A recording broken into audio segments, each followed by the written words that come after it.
Parlour facial কৰিব নালাগে, এইটো ঘৰতে কৰি চাওক আপোনালোকে। পাৰ্লাৰ একদম পাহৰি যাব। মই এই ফেচ পেকটো আগতে ইগনোৰ কৰিছিলোঁ, কিন্তু ৰিজাল্ট দেখি একদম শ্বক হৈ গ'লোঁ। মাত্ৰ কেইটামান পাকঘৰতে থকা বস্তু, কিন্তু ইফেক্ট একদম পাৰ্লাৰ নিচিনা দিব। যদি নেচাৰেল গ্ল' বিচাৰে, এইটো নিশ্চয় আপোনালোকে এবাৰ ট্ৰাই কৰি চাওক। হেল্ল' এভৰিৱান, আজি লৈ আহিছোঁ এটা মই মাহ হালধিৰ ফেচ পেক। আৰু এই মাহ হালধিৰ ফেচ পেকটোত কেইটামান বস্তু মই এড কৰিম, যিটো নেকি আমি পাকঘৰতে একদম সাধাৰণ বস্তু আপোনালোকে ফেচ পেকটোত মানে এড কৰিলে বহুত ধুনীয়া এটা ৰিজাল্ট পাব। তাৰ আগতে কিন্তু আপোনালোকে মই যি দেখাইছোঁ আৰু গোটেইকেইটা ষ্টেপ আপোনালোকে ফ'ল' কৰিব, তেতিয়া মই যিটো ৰিজাল্ট পাইছোঁ সেইটো আপোনালোকেও পাব। প্ৰথমতে মই চফা পানীয়ে মুখখন ধুই ল'লেও হ'ব। মই গোলাপ জলেৰে মোৰ মুখখন ভালকৈ পৰিষ্কাৰ কৰি ল'লোঁ। তাৰপিছতে এতিয়া 2 নম্বৰতে কৰিম স্ক্ৰাব। আৰু স্ক্ৰাব কৰিবৰ কাৰণে কি লৈছোঁ, ভিডিঅ'টো সম্পূৰ্ণৰূপে আপোনালোকে চাই থাকক। আৰু এই ভিডিঅ'টো সেইসকলৰ বাবে যিসকলে কেমিকেল জাতীয় বস্তু সানিবলৈ নিবিচাৰে বা পাৰ্লাৰলৈ যাবলৈ নিবিচাৰে, ঘৰৰ কিছুমান সামগ্ৰীয়ে মুখখন চাফা বা ক্লিন কৰিবলৈ বিচাৰে। মুখখন এতিয়া ভালদৰে ক্লিন কৰি লোৱাৰ পিছতে কৰিম মই স্ক্ৰাব। আৰু বনাবৰ কাৰণে মই লৈছোঁ তিয়াই থোৱা মাটিমাহ, 1 পৰা 1.5 চামুচৰ জোখাৰে হ'ব। আৰু অকণমান লৈছোঁ মই পিঠাগুড়ি। সেই দুটা ভালদৰে মিক্স কৰি লৈ পেলাই এতিয়া মুখত চাৰ্কুল মোচনত অলপ দেৰি মই মাছাজ কৰিম।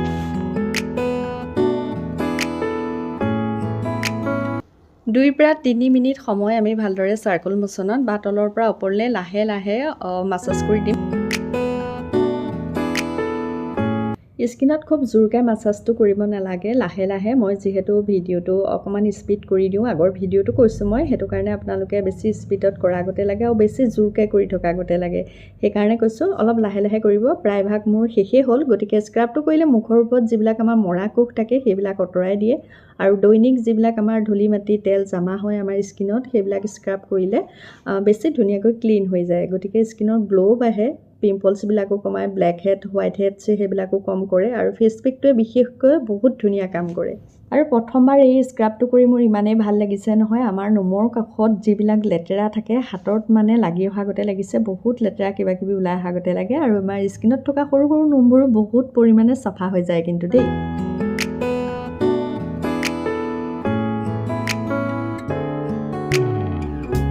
সকলোৰে নহয়, কিছুমানৰ স্কিনত ক'লা দাগৰ নিচিনা সমস্যা হয়। যদি এইটো ফেচ পেক সপ্তাহত 2 বাৰ বা 3 বাৰকৈ সানে, লাহে লাহে চাব ক'লা দাগৰ সমস্যাবোৰো বহু পৰিমাণে কমি গৈছেগৈ। মই আগৰ ভিডিঅ'টো আপোনালোকক কৈছোঁ যে মুখখন অকল ফেচ পেক সানিলেও নহ'ব, আপোনালোকে বা যিসকলৰ মুখখন অকণমান উজ্জ্বলতাটো কম, তেওঁলোকে পানী, প্ৰচুৰ পৰিমাণে পানী, সেউজীয়া শাক পাচলি সেইবিলাকো আচলতে খোৱাটো আমি জৰুৰী।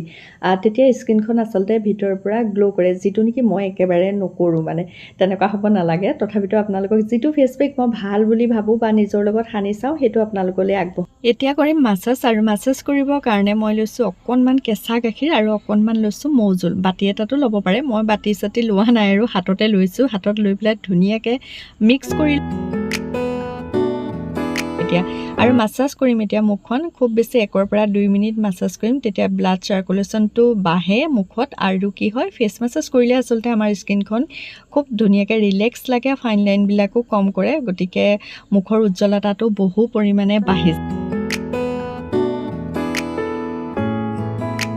আমি যিহেতু বাহিৰলৈ যাওঁ, যিকোনো কামত হ'লেও আমি বাহিৰলৈ যাবলগীয়া হয়েই। এতিয়া যিহেতু খুব ৰ'দৰ দিন আহিব বা ৰ'দটো দিছেই, আৰু ধূলি বালি আমাৰ মুখখন সাংঘাতিক ধৰণৰ লেতেৰা হৈ যাব। গতিকে আপোনালোকে সপ্তাহত 2 বাৰ বা 3 বাৰ এইটো ফেচ পেক কৰি চাওকচোন, কিমান ধুনীয়া ৰিজাল্ট দিয়ে নিজেই গম পাব। আপোনালোকৰ কাৰণে যেতিয়া মই স্কিন কেয়াৰ ভিডিঅ'বিলাক বনাওঁ নহয়, তেতিয়া কিন্তু মোৰ এটা প্ৰফিট হয়। কি জানেনে, মোৰ নিজৰো অকণমান নিজৰ কেয়াৰ লোৱা হয়, ভাল লাগে আৰু মানে। এনেইতো মই নিজৰ কোনো কেয়াৰ নলওঁ স্কিনৰ, যেতিয়া নিজৰ কেয়াৰ লগতে আপোনালোককো ভিডিঅ' দেখাওঁ বা আপোনালোকৰ দেখুৱাৰ চলেৰে নিজৰো কেয়াৰ লওঁ, সঁচাকৈ স্কিনখন চুইয়ে বহুত ভাল লাগে। এতিয়া মই মাহ হালধি সেই গোটেইখিনি কেনেদৰে মই ঠিক কৰিছিলোঁ সেইখিনিকে দেখাম। এয়া দেখিছে, মই আগদিনাখন ৰাতিয়ে এনেকৈ মই মাটিমাহ কেইটামান তিয়াই থৈছিলোঁ।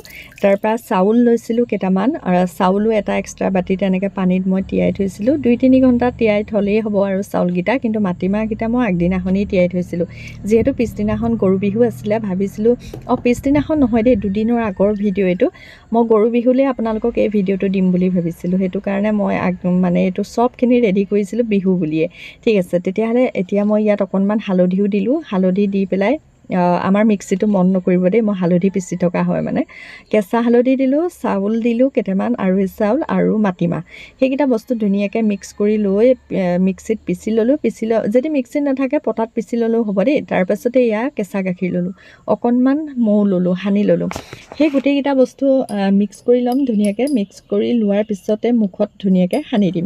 ফেচ পেকটো চাই পেলাই আপোনালোকে যদি এইখিনিতে স্কিপ কৰি যায়, ইয়াৰ মাজতে এটা বস্তু কিন্তু আপোনালোকে মিছ কৰিব। গতিকে ভিডিঅ'টো সম্পূৰ্ণৰূপে এতিয়াও শেষ হোৱা নাই। ইয়াৰ মাজতে মই এটা বস্তু দেখাম, যিটো আপোনালোকে সেইটো মিছ নকৰিব। সেইটো ফেচ পেকটো বনাই থাকোঁতেও দিব পাৰে, যদি ইচ্ছা কৰে ফেচ পেকটো বোলে বনাই থাকোঁতে স্কিপো কৰিব পাৰে আপোনালোকে। ইয়াৰ মাজতো আপোনালোকে সেইটো বস্তু এড কৰিব পাৰে।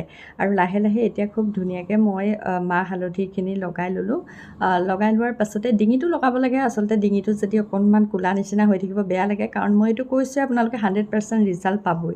গতিকে ডিঙি, হাত, ভৰি যিমান যত আছে আপোনালোকে ধুনীয়াকৈ সানি ল'ব। সানি লোৱাৰ পাছতে এতিয়া মই অকণমান বৰ বিশেষ শুকাই যাবলৈ নিদিওঁ। এয়া দেখিলে নহয়, মই সম্পূৰ্ণৰূপে মোৰ সানি কৰি হৈ গ'ল। এতিয়া অলপ শুকাওঁতে এনেকৈ স্কিনৰ পৰা, মুখৰ পৰা এৰুৱাই ল'লোঁ। এৰুৱাই লোৱাৰ পিছতে ইয়াত আৰু এটা বস্তু সানিম, সেইটো হাতত লৈ পেলাই ভালকৈ হাতত মিক্স কৰি ল'ব লাগে। মিক্স কৰি লোৱাৰ পাছতে এয়া হ'ল মিঠাতেল, দেখিছেনে? মিঠাতেল অকণমান এনেকৈ মিক্স কৰি লৈ পেলাই অলপ এৰুৱাই লৈ এনেকৈ মুখত সানি আকৌ মাছাজ কৰি দিব লাগে। তলৰ পৰা ওপৰলৈ আঙুলিকেইটাৰে যিমান পাৰে ধুনীয়াকৈ আকৌ মাছাজ কৰি।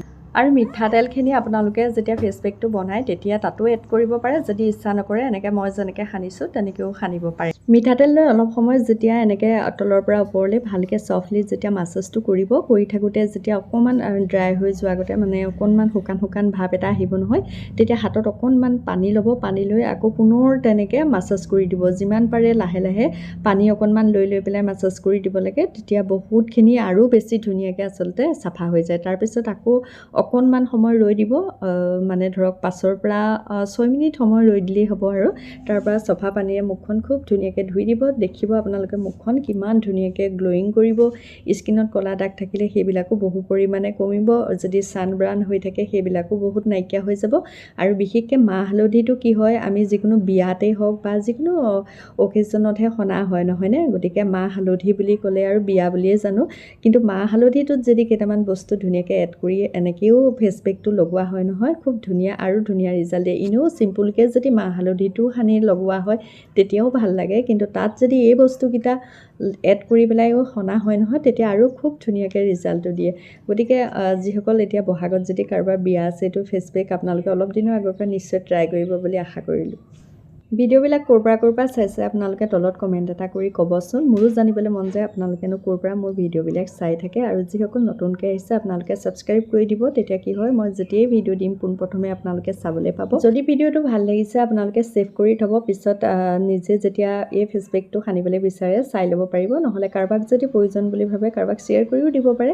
ঠিক আছে, আজিলৈ আহোঁ। ভিডিঅ'টো সম্পূৰ্ণৰূপে চোৱাৰ বাবে সকলোকে পুনৰবাৰ বহুত বহুত ধন্যবাদ।